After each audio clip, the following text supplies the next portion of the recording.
Bueno, pues bienvenidos todos. Qué gusto. Bueno, esto de la familia, la verdad no terminaremos nunca de hablar de la familia y hoy vamos a continuar con el tema. Como decía yo en la oración, todos somos hijos, todos, si no somos papás todavía, en algún momento siempre fuimos hijos, venimos de esa estructura. Y el objetivo del enemigo es pegarle esa estructura, porque si tú no tienes por qué luchar, o sea, tu valor más grande por qué luchar es tu familia. Y si tú lo pierdes, si tú pierdes el valor de la familia y si su familia se deshace, se destruye y la familia se quiebra, entonces el hombre, el ser humano pierde un anhelo por el cual vivir. Pero cuando tú luchas, tu principal objetivo es tu familia. ¿Están de acuerdo? Entonces, si la familia se desmembrana, se deshace, obviamente se va a demeritar el deseo de cada persona de luchar a favor de la familia, ¿no? Entonces el enemigo quiere destruir esos valores, esa familia quiere destruir, nuestras familias van a estar atacadas por todos lados, por todos, tanto por dentro como por fuera. A veces los ataques vienen por fuera, pero a veces los ataques vienen de dentro. Por ejemplo, en la familia, los hijos, a veces se rompe la comunicación con los padres y entonces el ataque viene por dentro de la familia. Pero bueno, es un súper tema, es un tema medular. Si lo piensas, la Biblia habla de temas medulares. El principal tema de la Biblia finalmente es la salvación. Pero cuando la analizas, la salvación te lleva a ser parte de la familia de Dios. Entonces vamos a caer en el tema.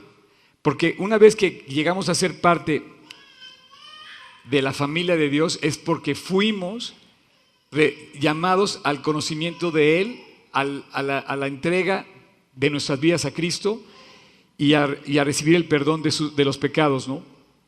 Así es que fuimos llamados a ser parte. La familia es un tema esencial en la iglesia. ¿Por qué? Porque lo puedes ver en todos lados. Vamos a tratar de sacar. Lo que yo quería hacer era como ver cómo se ve a través de los versículos. Por ejemplo, mira, si ustedes van al libro de Reyes, vamos a abrir el libro de Reyes, por ejemplo, en el capítulo 4, y vamos a leer del 2 al 9.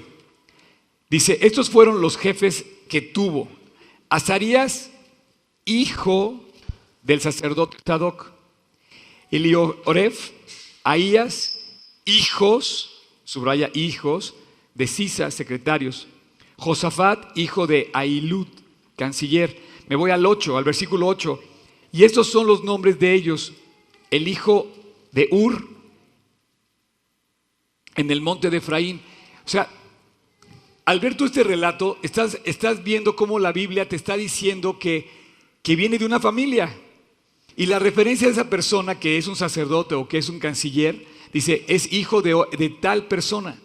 De tal manera que tú vienes no de la nada, sino vienes de alguien también. Y Dios presenta ese paquete completo y hace la referencia a la familia. Ahora también hay una referencia muy clara donde dice, hizo lo recto ante los ojos de Dios, según andando en el camino de sus padres. O dice, hizo lo que no es recto en los caminos de Dios, también andando en los caminos de sus padres. Esto lo podemos ver en Segunda de Reyes, por ejemplo, capítulo 24. Dice, de 21 años era Sedequías cuando comenzó a reinar y reinó en Jerusalén 11 años. El nombre de su madre, o sea, hace la referencia de dónde viene, fue Amutal, hija de Jeremías de Libna.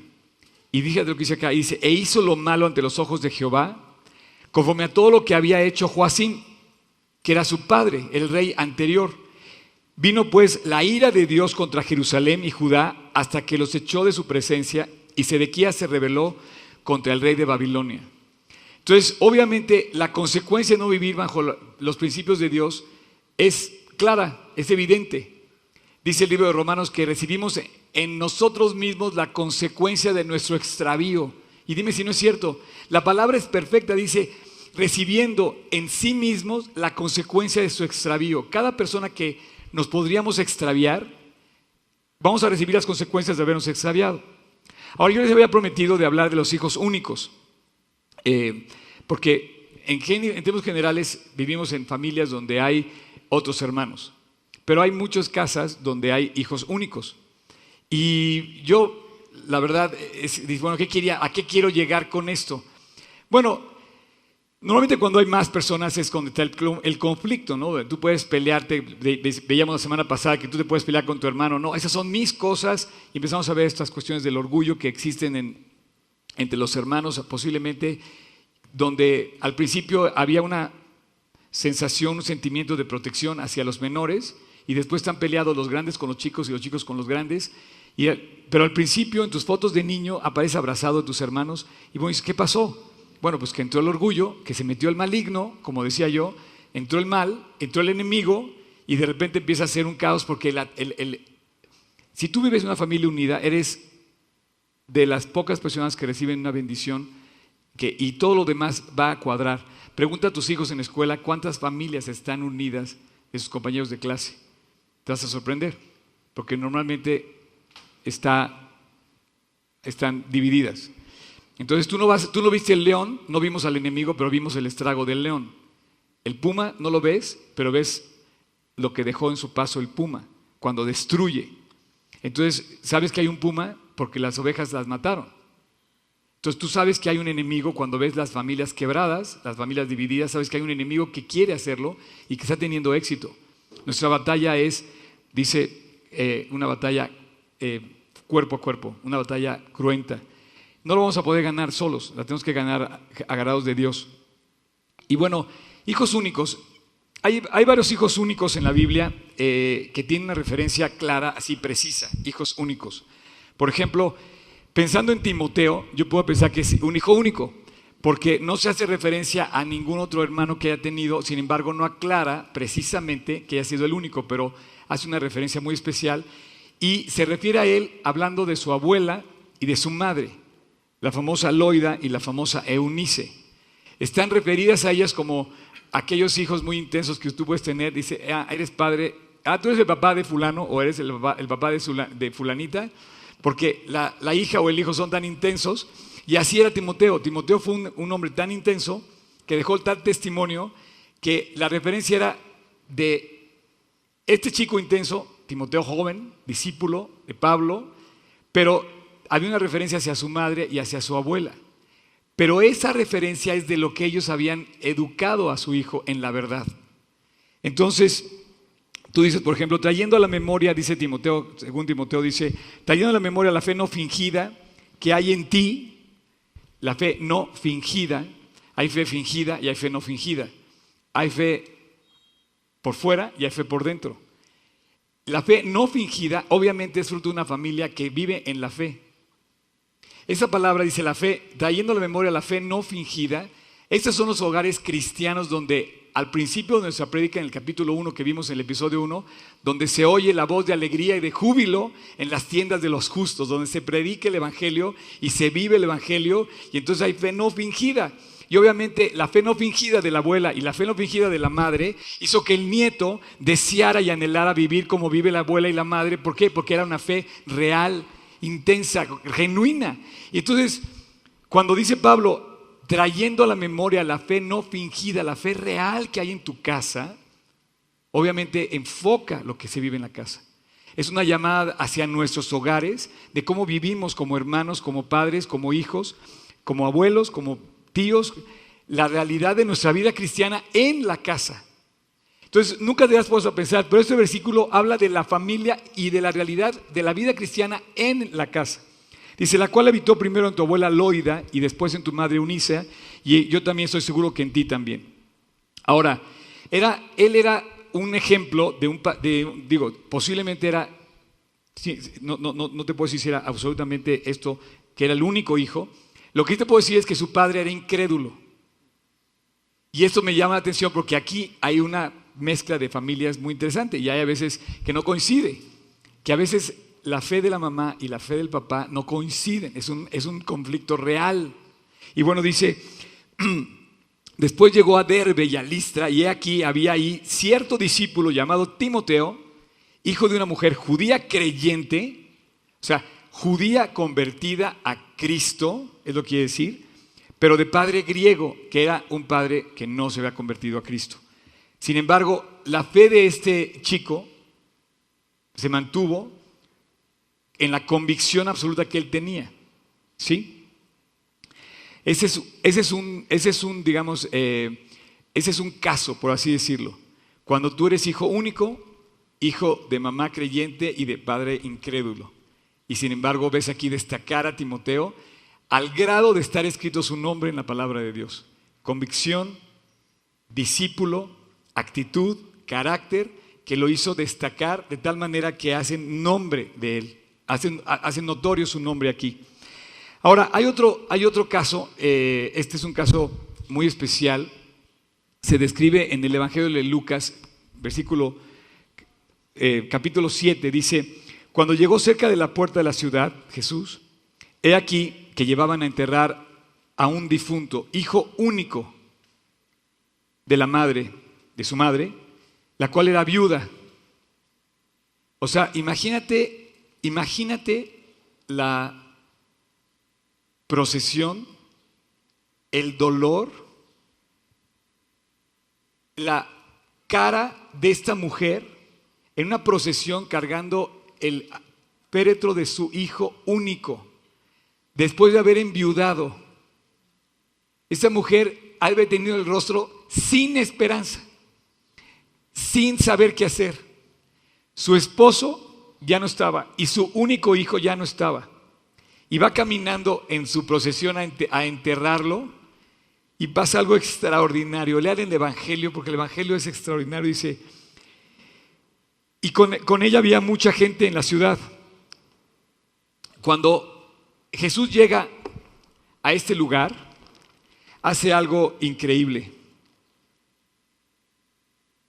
Dice que se detiene, que manda detener la procesión. En el versículo 13 dice: y cuando el Señor la vio, y a mí me gustaría que también subrayaras esa parte, porque el Señor nos ve, el Señor se acerca y nos ubica, te ve, y ve ese rostro desgarrado, desencajado, dolido, afectado por la situación. Dice que Jesús la vio y no pasó por alto lo que vio. Tú te puedes imaginar a esta mujer, dijo: tan pronto como salga de este lugar, voy a llegar a mi casa, no va a haber ruidos, no va a haber nadie a quien hacerle de comer, voy a dormir sola, voy a estar sin saber qué hacer. Ella no quería que terminara ese día, porque al terminar el día iba a encontrarse con una realidad de soledad increíble que de repente le vino, ¿no? Y Jesús le dice una palabra que solamente puede decir Dios. Jesús le dice: no llores. Esa frase tú la puedes decir, pero el que la puede decir realmente es Dios, porque el único que puede detener tus lágrimas y cambiar tu historia es Dios. Cuando le dice: no llores, ella debe haber dicho: ¿quién puede decirme esto en este momento? ¿Cómo que no llore? ¿Qué no está viendo lo que estoy pasando? Y Jesús le dice: no llores. Y dice: y acercándose, tocó el féretro, y los que lo llevaban se detuvieron, y dijo: joven, a ti te digo, levántate. Esa frase y la anterior solamente la puede decir Dios. Que levante a una persona muerta, que resucite un muerto, solamente lo puede hacer Dios.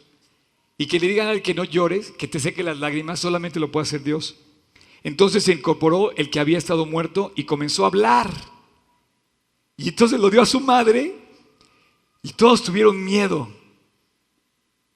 ¿Por qué? Porque estaban delante de Dios. Automáticamente sus conciencias fueron recriminadas, y ese es el miedo que yo oraba ahorita por nuestros gobernantes. Nuestros gobernantes tenemos que orar porque Dios les infunda ese temor de que un día van a ir a un juicio.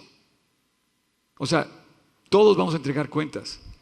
Y finalmente, alguien que gobierna a muchas personas, que maneja la administración de una nación, va a tener que entregar cuentas también. Pero ese es otro tema, ya oramos por ellos. Que Dios los bendiga y que Dios nos haga gobernantes honestos y fieles que amen nuestro país y a los mexicanos. Igual que nosotros tenemos que ser fieles y que amemos a nuestro país y a los mexicanos. Tenemos que sembrar eso mismo nosotros. Y dice, y glorificaban a Dios diciendo, un gran profeta se ha levantado entre nosotros y Dios ha visitado a su pueblo. Y se extendió la fama de Jesús por todas partes. Bueno, eso es lo que hacemos aquí, compartir de Cristo, compartir su fama, hablar de Él. Pasó algo parecido con un hijo de una persona que su hijo estaba endemoniado. Y dice que era su único hijo que estaba dolido porque tenía un tremendo dolor. Y dice el Evangelio, dice, es mi único hijo. Sin embargo, por ejemplo, quiero hablarte de otro hijo único que habla de un nieto. Estudiando el estudio de la verdadera reconstrucción que habla de, estamos estudiando yo en mi discipulado con mis chavos, estamos estudiando la verdadera reconstrucción que habla de Nehemías. ¿Se acuerdan que hablamos de Nehemías? Hola champ, bienvenido. Habla de cómo después de reconstruir el templo, cuando destruye Babilonia, Israel, afectan, pues es la primera dispersión que hay, destruyen el templo y se levanta Josué y empieza a reconstruir como podía, a reconstruir el templo de Jerusalén. Esto es algo muy significativo, era el corazón de la fe judía en aquel entonces. Sin embargo, cuando estás al capítulo 3 de Nehemías, esto no lo leímos cuando estudiamos Nehemías, no lo vimos, por eso quiero hacer la aclaración, porque habla de un nieto. Y yo creo que este nieto tenía en particular una función muy especial. Dice, Eliasib era nieto de Josué, que había reconstruido el templo y que había restablecido las funciones en el templo. Así es que nuestra fe viene de aquellas personas que la sembraron, y esto es importante porque el abuelo, o sea, tú imagínate Eliasib del tamaño de unos chiquitos como los que están allá dentro en el grupo de niños, chiquito, y su abuelo estaba reconstruyendo Jerusalén. Entonces el niño decía, wow, y a lo mejor no decía nada, pero decía wow, eso sí lo puedo haber dicho, no decía mucho, pero y todo lo ve. Entonces lo que te quiero decir es como un pequeño, o sea, no es tonto, nada tonto. Nunca le digas tonto a tu hijo. A lo mejor hizo una tontería, pero no es tonto. Nunca, por favor, lo taches de eres tal. No. A lo mejor cometió un error, pero no es, por eso no está sentenciado a ser tonto, ¿no?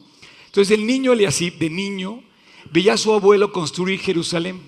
¿Sabes qué le tocó hacer a Eliasib cuando creció? Reconstruir las murallas con Nehemías. Cuando creció, Nehemías lanza la propuesta de reconstruir las murallas y dice, yo quiero hacer lo mismo. Yo no pude reconstruir el templo porque estaba chiquito, pero ahora sí puedo construir las murallas. Y entonces él, siguiendo la fe de su abuelo, se da cuenta que todo lo que estaba en Jerusalén, es que yo no sé si es lo que pasa cuando llegas a esa ciudad que es mágica. No puedo usar esa palabra porque no es mágica, por supuesto que no es Jerusalén, pero esas piedras de ese lugar fueron puestas por fe desde un principio hasta el fin. La primera piedra del templo de Jerusalén fue puesta por fe. Nació de la fe de Abraham, de Isaac, de Jacob, y desde un principio hasta el fin. Y en la reconstrucción, el que levante en el templo y el que levante las murallas se vuelve a usar por fe. Es un proceso de fe. Este lugar donde tú estás sentado también es algo parecido. Yo estoy lejos de ser Nehemías, y esto de ser el templo de Jerusalén, pero sí, en cierta manera recibimos un poco la enseñanza de lo mismo, que esto también se ha construido por fe. Donde tú estás sentado en la fe.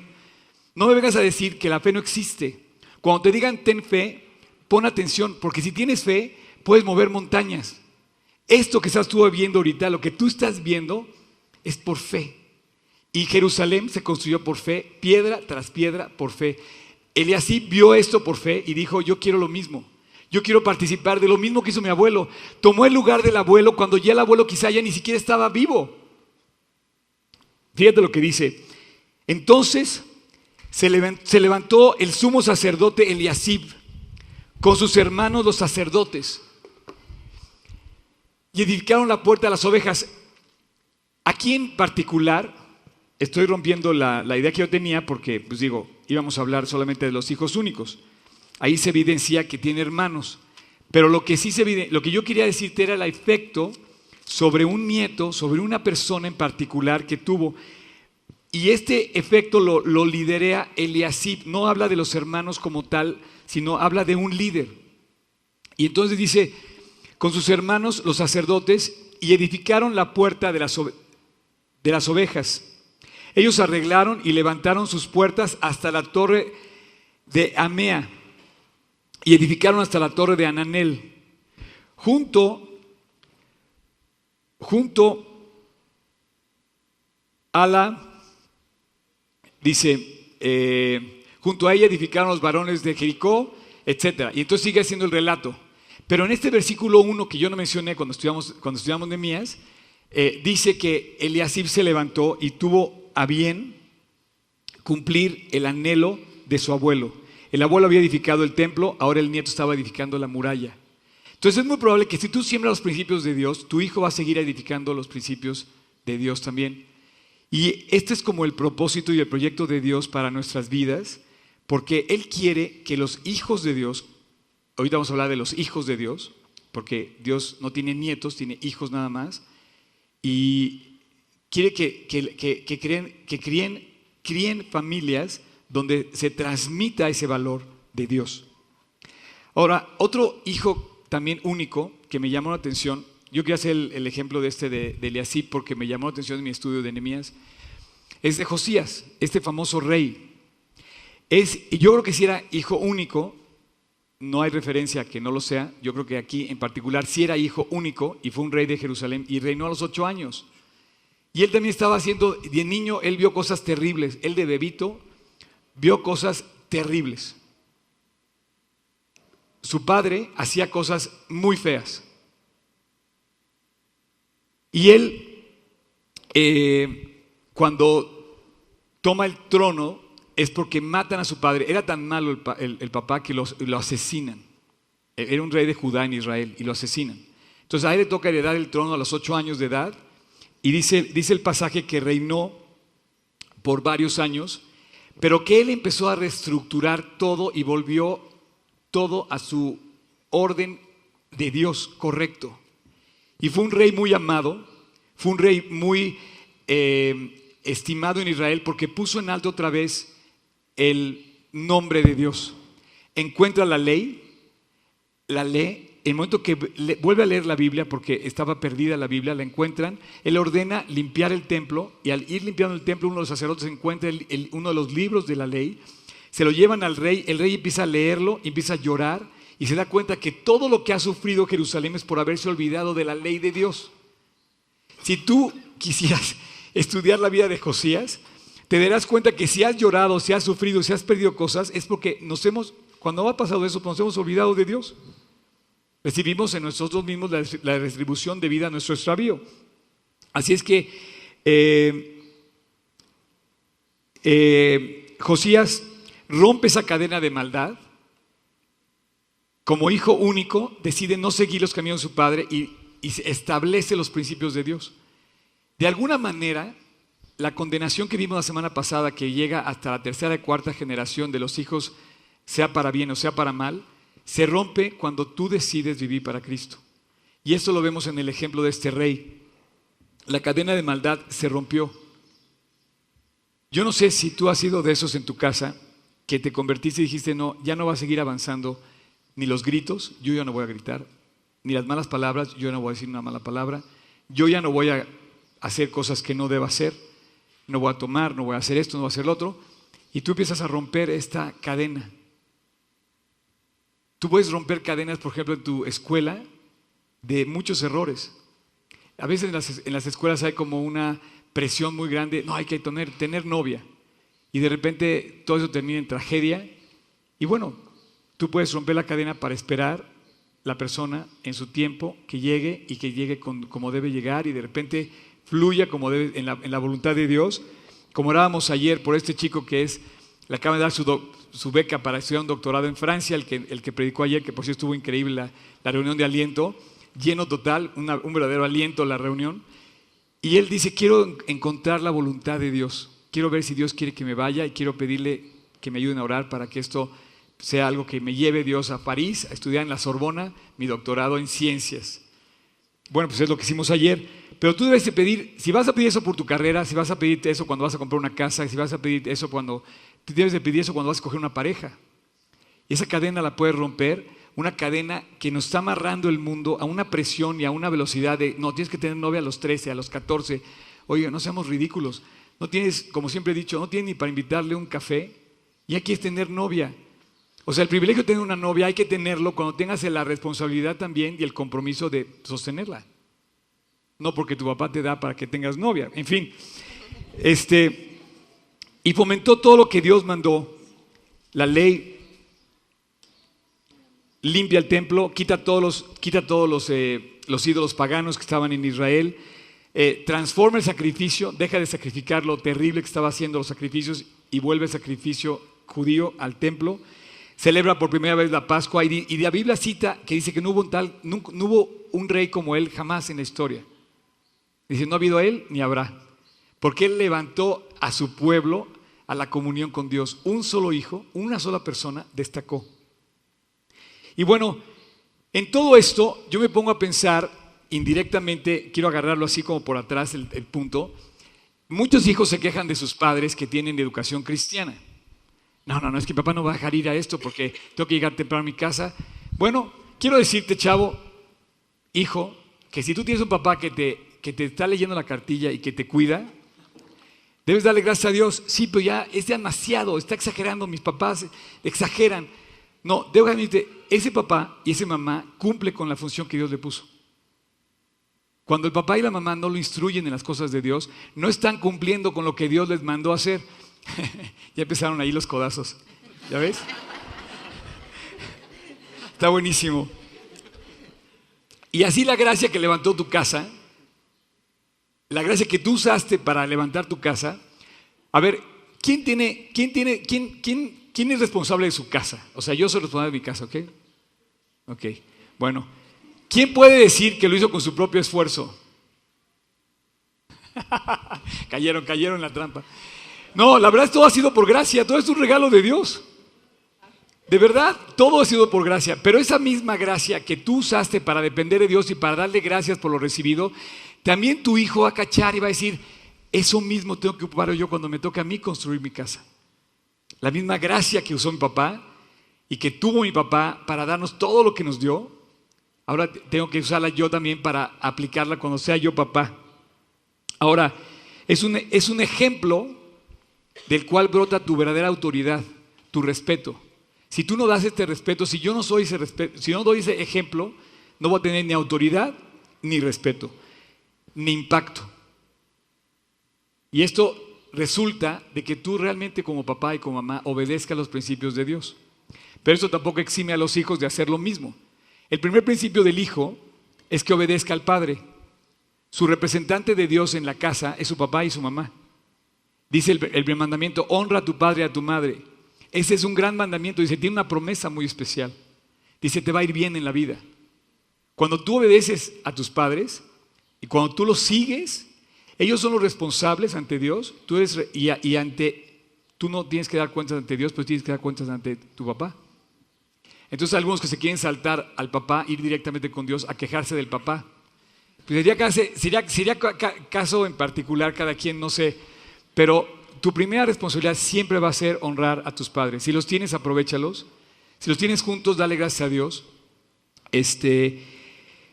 Y todo lo que aprendemos en la casa, dice que esas enseñanzas que recibimos son para nuestra enseñanza.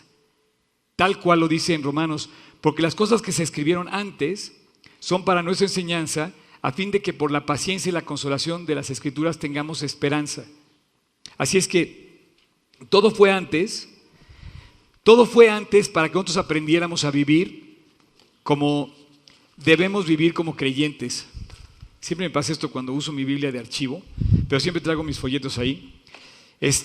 Ok, fíjense bien, aquí hay un dato importante. ¿Ustedes saben cuándo comenzó la primera iglesia? En el siglo IV. Así, iglesia como tal, o sea, el lugar de reunión. ¿Sabes cómo comenzó esto? En mi casa. Bueno, era la casa de mis papás. Y me encanta esa referencia porque quisiera yo aclarar esto. Durante 3 siglos no había iglesias.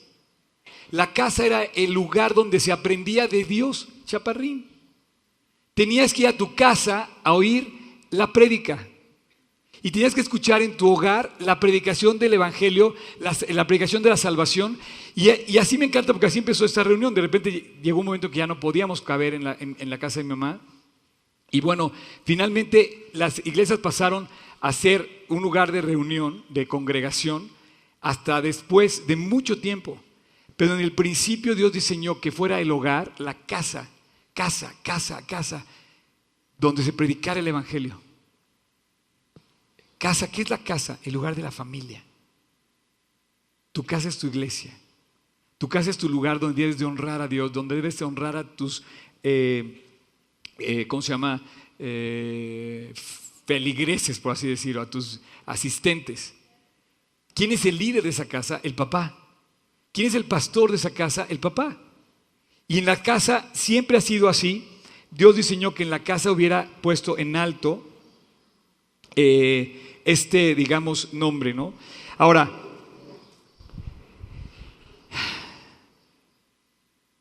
si no lo haces, te voy a decir qué va a pasar. Y a lo mejor ya está pasando en tu casa. Automáticamente, como se rompieron estas estructuras, como no hay alegría en la tienda de los justos, como no hay orden de Dios en la tienda de los justos, como no hay una verdadera vida genuina en la casa bueno, en las familias, como no hay esta fe no fingida, entonces los hijos van a empezar a buscar la clave de la vida en otro lugar. Como no la encontraron en la casa, van a decir, oye, no, ¿sabes qué? Entonces hay que ir al antro, hay que ir al bar, hay que tener, no sé, alguna relación, porque entonces el amor se encuentra en una relación con alguien más. Y entonces de repente salen los hijos de casa a buscar lo que debe estar en la casa. Entonces es el principio de Dios que en la casa haya este núcleo que atraiga, que apriete, que amarre, que abrace, que acoja, que caliente, que abrigue, que ame a todos los que están a su alrededor. Eso es la iglesia. La iglesia es la casa de Dios, ¿no? Pero la casa tuya es tu iglesia. Tu hogar donde vives es tu iglesia. Tienes que tenerle honor a ese lugar, tienes que honrar ese lugar, tienes que orar en ese lugar, tienes que convertirla en casa de oración. Porque si no, hoy en día va a pasar lo que bien dice también Timoteo. Le escribe Pablo a Timoteo como joven y le dice una serie de verdades muy interesantes. Segunda Timoteo, ve lo que dice. Segunda Timoteo, capítulo 3, dice: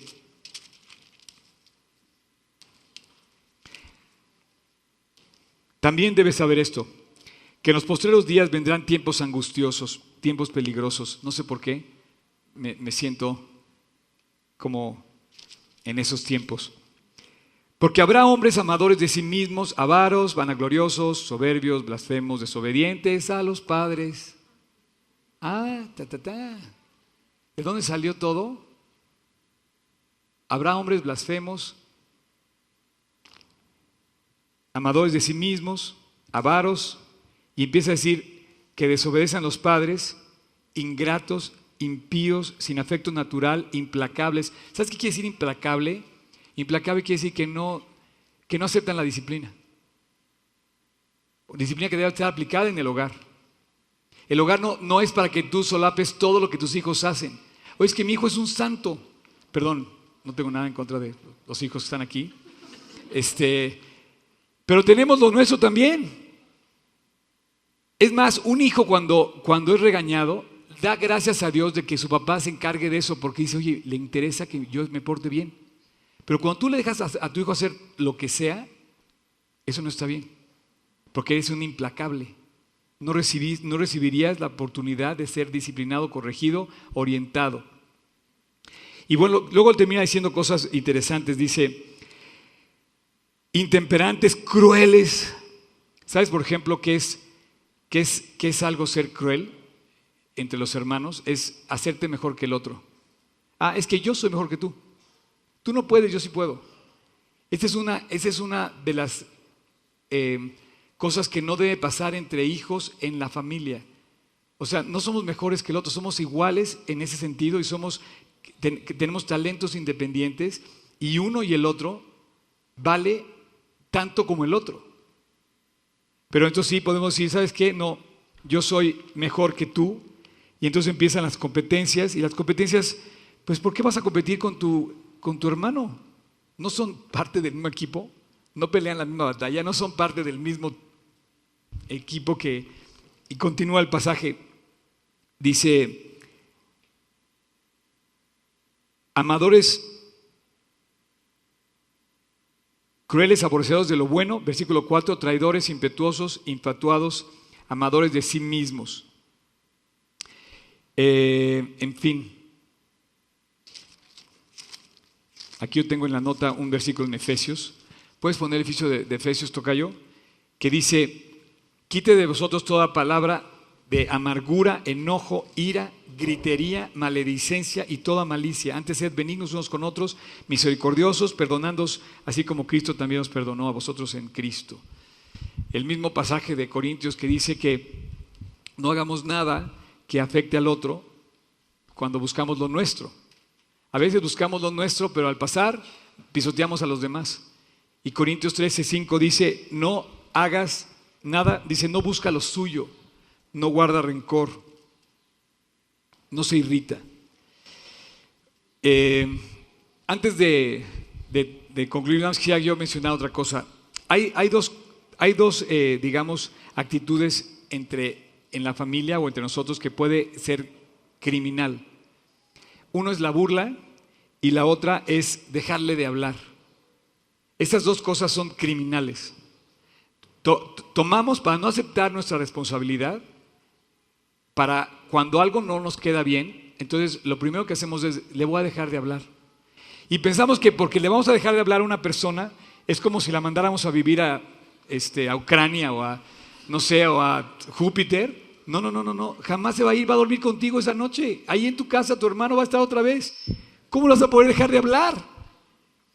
Pero tomamos la actitud de que ya no le voy a hablar, estoy enojado. Bueno, esa es una actitud en donde nosotros queremos salir del problema, pero Dios no nos deja salir del problema. Y otra es la burla. Cuando tú te burlas de la persona, cuando tú puedes hacer una broma de lo que, no, estás exagerando. Oye, Oscar, de repente exageras. Pues sí, eso le dijeron a Cristo para no tomar su responsabilidad cuando todos se convirtieron. ¿Se acuerdan aquella vez en Pentecostés? Que dijeron, no, todos están borrachos. Y todos empezaron a burlar de que estaban borrachos y dice Pedro, oigan, aquí nadie está tomando. Aquí no existe el alcohol. Aquí nadie está fuera de sí. Aquí lo que está es la presencia de Dios que está transformando la vida de las personas. Y la burla de los demás es como para no creer, para no tomar su responsabilidad. Y entonces nosotros a veces nos burlamos para eximir nuestra responsabilidad. Ahora, a todo esto voy a un versículo que quiero que de verdad se lo graben en el corazón. Y cuando vayan a votar hoy, saquen este versículo, digan Malaquías 2:15. Quiero que lean este versículo junto conmigo. Este versículo está grueso. Malaquías es el último libro del Antiguo Testamento.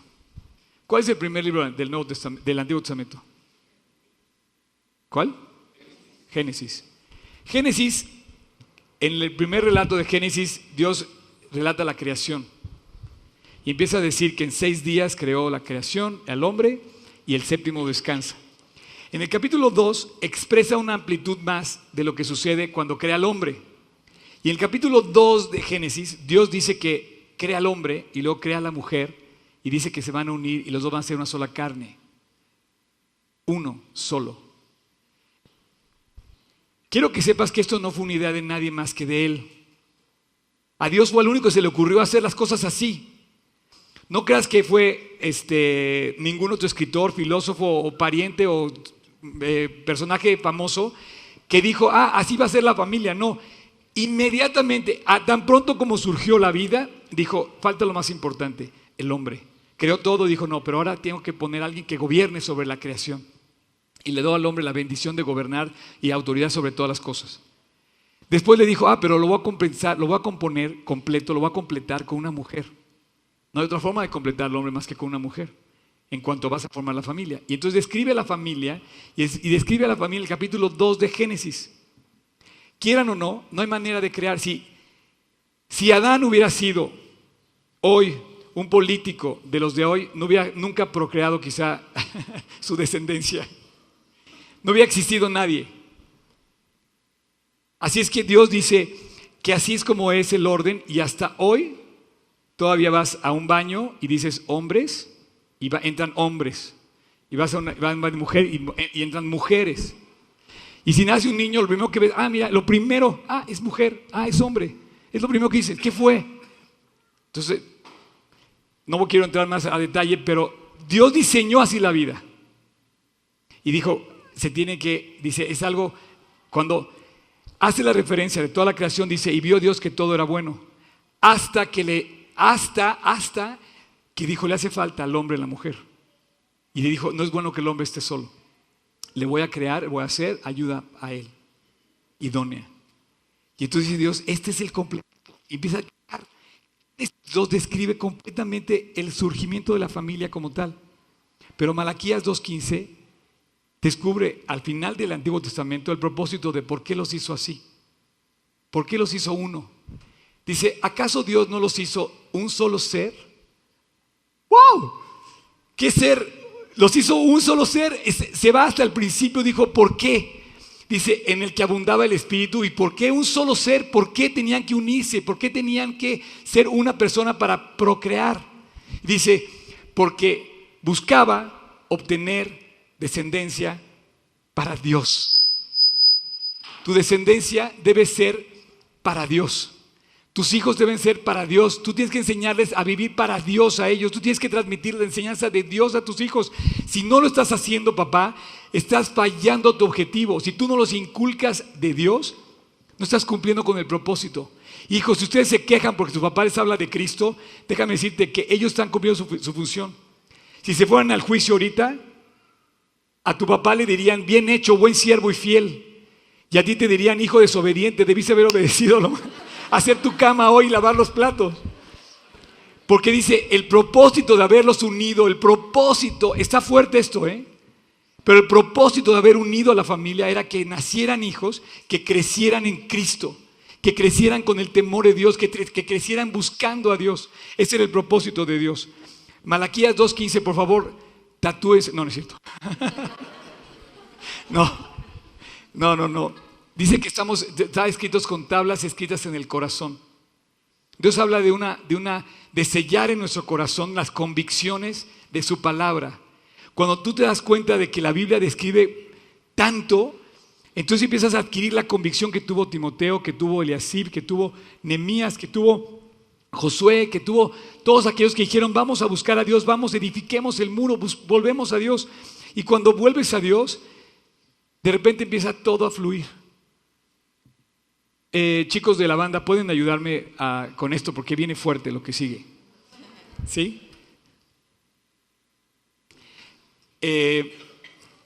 Hay tanto que se puede hablar de la familia y yo podría quedarme aquí mucho tiempo y me apasiona todo lo que hacemos aquí y además,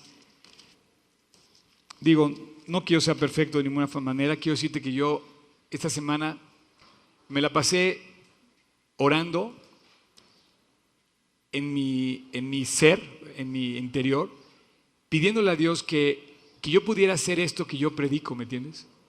Que yo pudiera hacer un testimonio en la forma y en la acción, que yo pudiera hacer por dentro y por fuera, en el fondo y en la forma, un ejemplo de lo que yo estoy hablando.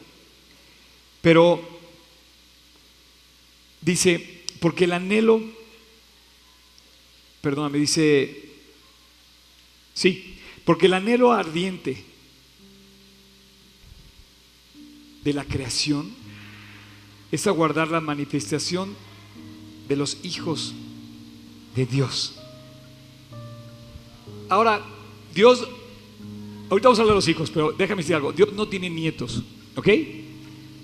O sea, si yo tengo fe, mi sobrino se va a salvar por eso.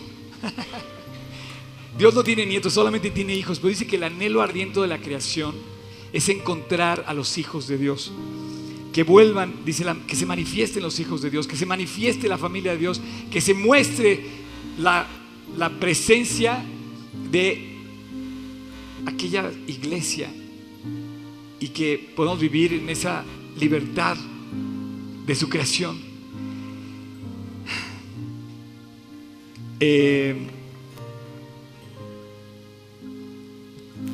¿Por qué te digo hijos de Dios? Puedes subrayar, tocayo, hijos de Dios. Podría haber tomado muchos pasajes donde habla de los hijos de Dios. Te quiero aclarar una cosa y quiero que quede muy clara. Dios no tiene nietos, ¿ok?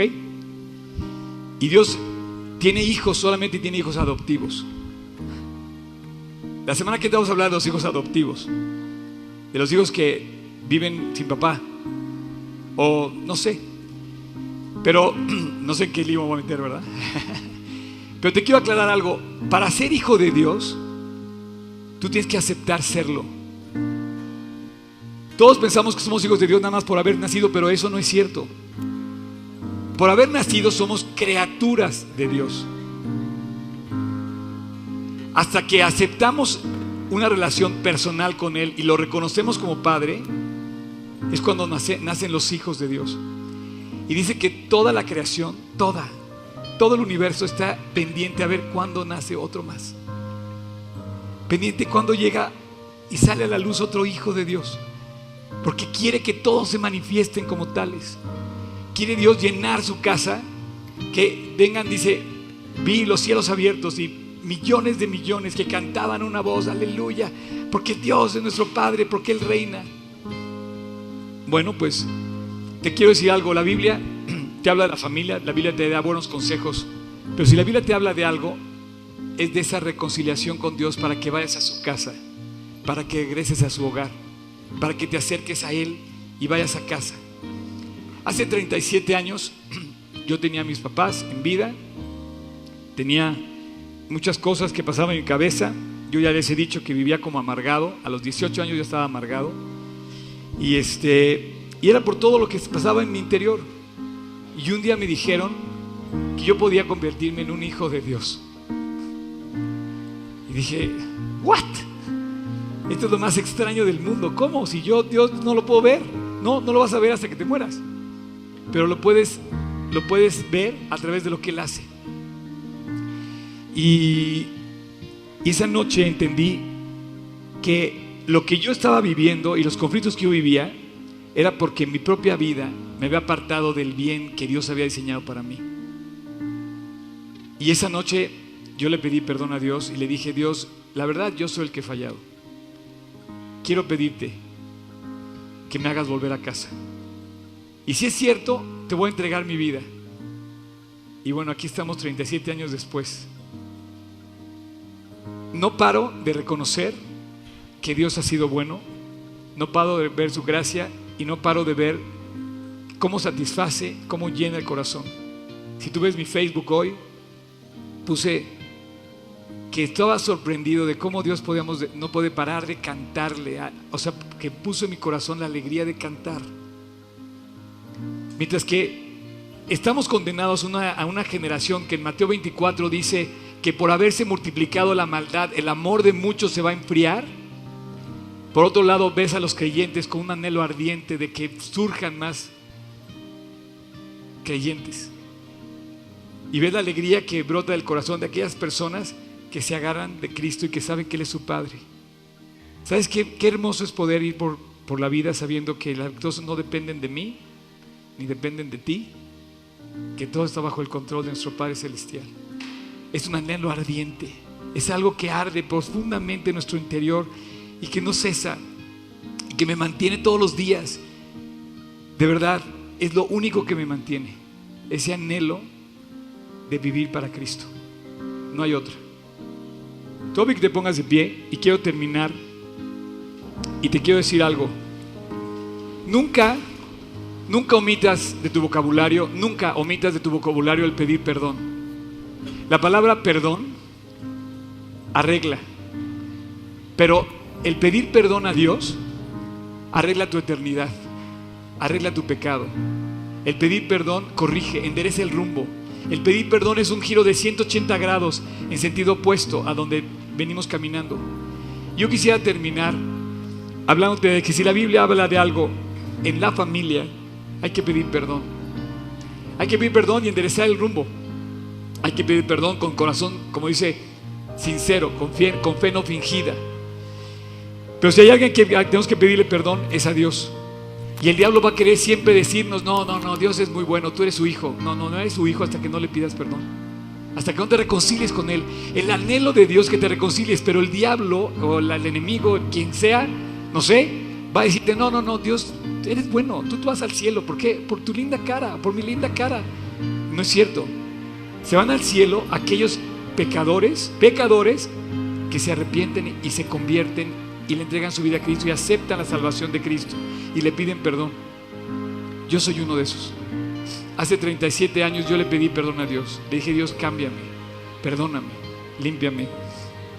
Y yo quisiera terminar diciéndote que el camino a una familia feliz no es ni al psicólogo ni a la escuela, es a la cruz. El camino para una familia feliz es a la cruz del Calvario. Que tú llegues hasta la cruz y le digas: Dios, perdóname, arréglame, corrígeme, quiero esto para mí.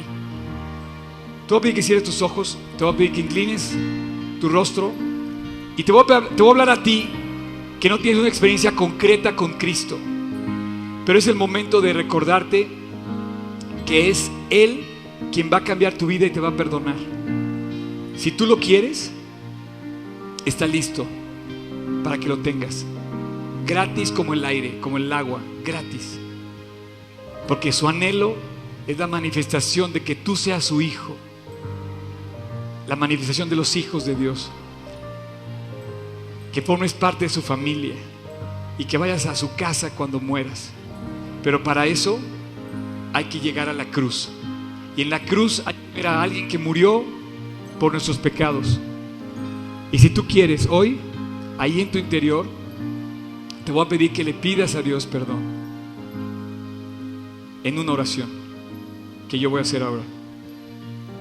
En tu interior, sin decir nada en voz alta, te invito a que invites a Cristo a tu corazón, le pidas perdón y lo hagas tu Padre y te hagas parte de su familia, que lo anheles. Ahí en tu corazón repite esta oración conmigo. Señor Jesús, te doy gracias. Te doy gracias por recordarme hoy que me amas, que tu anhelo ardiente es por mí. Ya no quiero correr más. Hoy te quiero entregar mi vida. Te quiero pedir perdón. Dios, perdóname de mis pecados con los que te he ofendido a ti. He ofendido a mis gentes cercanas y me he ofendido a mí mismo. Cámbiame, Jesús. Entra a mi corazón. Quédate conmigo para siempre. Quiero volver a casa. Quiero quedarme contigo para siempre. Quiero que seas mi Señor y quiero que seas mi Salvador. Y te doy gracias por haber ido a la cruz del Calvario a morir en mi lugar. Te lo pido en tu precioso nombre, Jesús. Amén. Bueno, pues Dios anhela esto y por eso lo puso a nuestra disposición. Fue a la cruz a morir para que nosotros pudiéramos acercarnos a Él. Te pido que si tú lo aceptaste, lo busques de tal manera que puedas vivir esa fe no fingida que vivía Timoteo. Si alguien aquí quiere manifestarlo, yo lo manifiesto, o sea, yo trato de manifestarlo y al no trato de no fingir también mi fe, ¿verdad? Trato de ser genuino, pero me gustaría que manifestaras. Si tú lo has hecho, me gustaría que levantaras tu mano y dijeras: yo hoy invité a Cristo a mi corazón. Si alguien lo hizo, me gustaría nada más, lo hago nada más para aclararte algo. ¿Tú lo hiciste? ¿Cómo te llamas? Graciela. ¿En dónde está Cristo? En tu corazón. Así es. ¿Alguien más como Graciela? Allá atrás, ¿levantó alguien la mano? ¿Alguien más? ¿Seguro? Yo espero que todos así vayan al cielo, porque si no, un día nos vamos a quedar con el tiempo límite y se nos va a acabar. Graciela, nada más te quiero decir esto. Dice: de modo que si alguno está en Cristo, una nueva criatura es. ¿Cómo puede estar en Cristo? ¿Cómo hay alguien que pueda estar en Cristo, aceptándolo en su corazón, buscándolo de corazón? Dice: el anhelo ardiente es que se manifiesten esas personas, que acepten sus hijos. Dice: si alguno está en Cristo, una nueva criatura es. Las cosas viejas pasaron, y aquí todas son hechas nuevas. Dios te bendiga, Gabriela, y Dios bendiga a cada uno de ustedes. Graciela,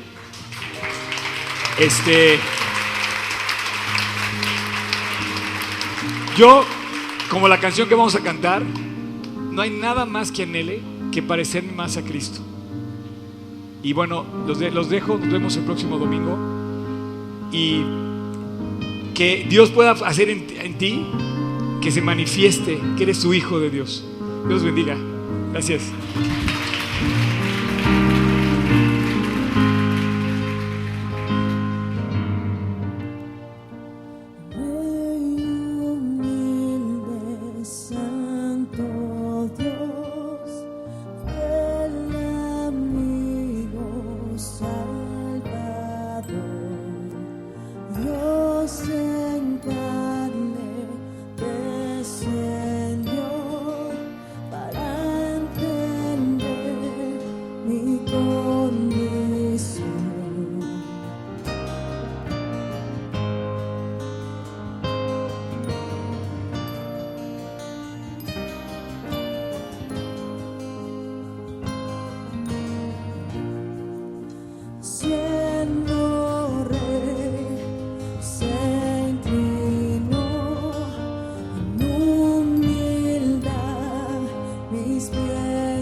más de ti quiero, Dios, toma mi corazón, todo lo que yo soy, mi Señor, te lo doy.